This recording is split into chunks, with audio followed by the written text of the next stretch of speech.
Mengapa feminisme tidak akan pernah berhasil? Feminisme terus digadang sebagai gerakan yang dipandang mampu mewujudkan kesetaraan dan kebebasan dari penindasan perempuan selama berabad-abad. Baik di timur maupun barat, agama dan tradisi kuno sering dianggap menempatkan perempuan sebagai penduduk kelas 2. Bahkan di Eropa, para pendeta dulu menyebut perempuan adalah jalan godaan setan. Sebelum Islam datang, peradaban dunia dipenuhi pandangan yang menganggap perempuan tak punya hak-hak yang wajib dihargai di tengah masyarakat.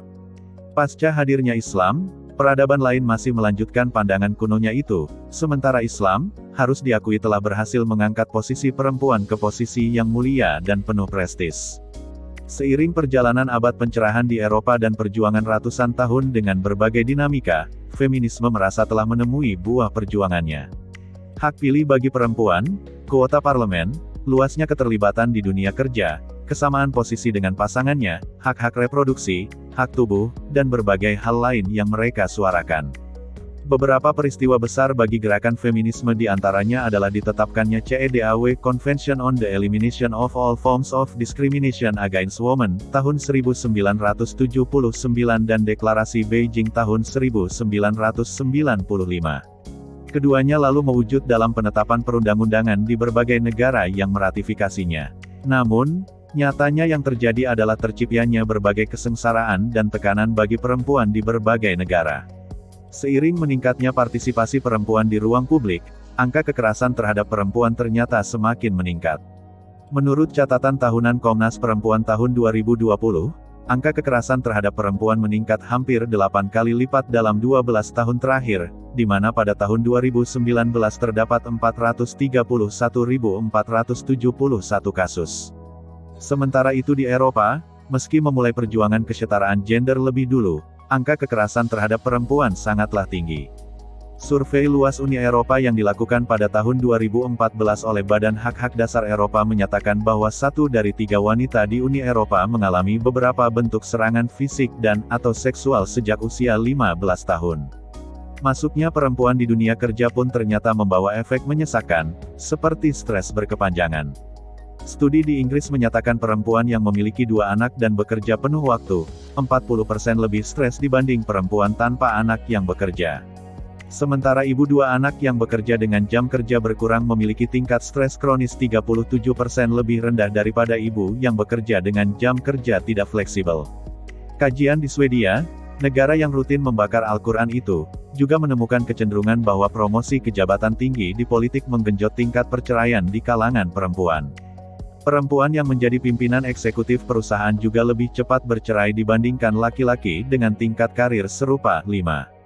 Masuknya perempuan ke dunia kerja juga menurunkan angka pernikahan karena lebih fokus pada karir daripada berkeluarga. Hal ini terlihat dari menurunnya tingkat pernikahan di negara-negara yang telah lama terpapar paham feminisme.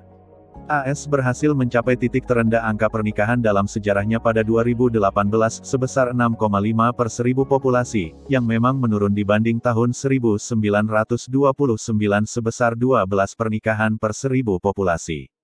Di Inggris, data tahun 2017 menunjukkan terjadinya penurunan jumlah pernikahan antara pasangan yang berbeda jenis, dengan penurunan 45% sejak 1972. Tentu saja tren ini membuat angka pertumbuhan penduduk juga menurun. Seperti yang terjadi di AS, sejalan dengan menurunnya tingkat pernikahan, angka kelahiran tahun 2018 mencapai titik terendah yaitu pukul 11.59 per 1000 perempuan.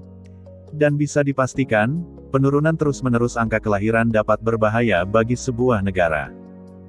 Fakta tak terelakkan lain sebagai akibat feminisme adalah eksploitasi perempuan yang dimanfaatkan untuk meraih keuntungan dengan menjual sensualitas dan keindahan mereka. Perempuan menjadi bintang di berbagai iklan produk, perempuan pula yang menjadi target pasar produk industri, dan mereka juga yang masuk ke dunia industri sebagai buruh. Melihat semua fakta-fakta ini, tentu membuat kita bertanya-tanya, apakah pergerakan feminisme memang mengantarkan perempuan pada kondisi ideal, atau justru membelokkan arahnya ke dalam kepayahan yang lain? Delusi feminisme sebenarnya terpengaruh kuat dari definisi gender mereka yang delutif.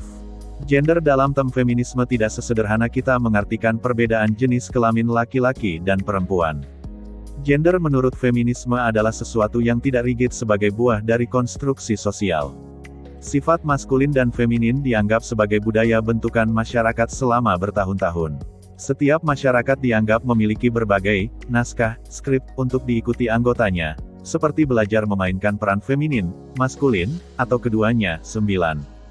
Bahkan feminisme mengklasifikasikan gender dalam beberapa makna, yakni identitas gender, ekspresi gender, dan orientasi seksual. Identitas gender adalah bagaimana seseorang memandang dirinya. Ada cisgender yang mengidentifikasi diri sesuai jenis kelaminnya dan ada transgender yang mengidentifikasi diri berlawanan dengan jenis kelaminnya. Istilah ekspresi gender merujuk pada bagaimana seseorang mengekspresikan dirinya melalui perilaku, cara berbicara, cara berpakaian, potongan rambut, dan lain-lain yang mewakili sifat-sifat perempuan disebut feminin, laki-laki disebut maskulin, dan di antara keduanya disebut androgini. Selanjutnya, orientasi seksual adalah ketertarikan emosi dan seksual kepada suatu objek, kepada lawan jenis disebut heteroseksual, kepada jenis kelamin yang sama disebut homoseksual, atau keduanya disebut biseksual. Dan bagi feminisme, seseorang bebas memilih identitas gender manapun, orientasi seksual manapun, dan ekspresi gender manapun. Paham ini pula yang membuat LGBT adalah sesuatu yang diterima oleh feminisme, atau memang bagian dari perjuangannya. Karena memperjuangkan LGBT sama dengan memperjuangkan definisi gender yang mereka serukan, gender yang tidak kaku, gender yang bisa berubah seiring berjalannya waktu. Meskipun berbagai aliran feminisme memiliki sudut pandang yang berbeda-beda, namun mereka tetap satu suara tentang kebebasan perempuan. Feminisme mencitrakan perempuan yang bebas dari kurungan budaya maupun agama yang sebelumnya telah membawa realita pedih berabad-abad di Barat. Dengan semangat kebebasan inilah, feminisme mendefinisikan gender dan menyuarakan kebebasan seksual serta hak otoritas penuh terhadap tubuh perempuan. Tak ayal, slogan tubuhku, otoritasku, adalah seruan yang terus feminisme dengungkan. Perempuan berhak menentukan baju apa yang dia pakai, siapa yang dia suka, laki-laki atau perempuan, berhubungan seks dengan siapa saja yang mereka suka, apakah akan menikah atau tinggal bersama, apakah akan memiliki anak atau tidak, apakah akan meneruskan kehamilan atau mengakhirinya, semua adalah hak perempuan. Termasuk peran-peran dalam keluarga yang mereka anggap tidak kaku dan fleksibel itu. Siapa yang merawat anak, siapa yang mencari nafkah, bukanlah hal baku yang tak bisa diubah. Oleh karena itu, feminisme sejak awal memang sangat mungkin memicu kebingungan peran dalam rumah tangga hingga menimbulkan ketidakharmonisan. Namun, berdasarkan konsep-konsep itu pula, feminisme justru akan terus gagal mewujudkan kondisi ideal bagi perempuan. Sebab, mereka tidak mau menerima keunikan yang sudah pencipta berikan bagi perempuan maupun laki-laki. Perbedaan jenis kelamin secara lahiriah bukanlah hal yang hanya akan mempengaruhi bentuk fisik perempuan, namun juga sifat, karakter, dan juga perannya di tengah masyarakat. Keberadaan rahim dan payudara adalah bukti tak terbantahkan bahwa perempuan dianugerahi peran sebagai ibu. Sifat keibuan perempuan adalah hal yang sepaket bersama proses penciptaannya. Penelitian menunjukkan bahwa faktor biologis memang mempengaruhi karakter maskulin atau feminin dari manusia. Bahkan, hormon testosteron yang identik dengan maskulinitas, membuat bayi yang berusia 3 hingga 4 bulan lebih lama memandangi mainan laki-laki daripada mainan perempuan. Namun, jauh sebelum penelitian-penelitian tentang gen, hormon, dan anatomi perempuan dan laki-laki menyebabkan perbedaan karakter di antara keduanya, Islam telah menegaskan fitrah laki dan perempuan yang berbeda dari pemberlakuan sejumlah hukum-hukum syariah yang berbeda ketika berkaitan dengan kekhasan keduanya. Islam mengagungkan peran ibu, memberi tanggung jawab kepemimpinan pada laki-laki, serta mengatur interaksi-interaksi yang terjalin di antara laki-laki dan perempuan untuk menciptakan tatanan masyarakat yang harmonis. Keunikan masing-masing laki-laki dan perempuan yang terus dinafikan oleh feminisme akan melanggengkan delusi mereka sehingga mereka tak akan mampu memperbaiki kehidupan perempuan. Menafikan perbedaan laki-laki dan perempuan selanjutnya akan merusak peradaban manusia, seperti saat hari ini kita melihat rapuhnya tatanan sosial masyarakat di Barat maupun di Timur karena implementasi paham-paham sekular yang mencampakkan peran pencipta.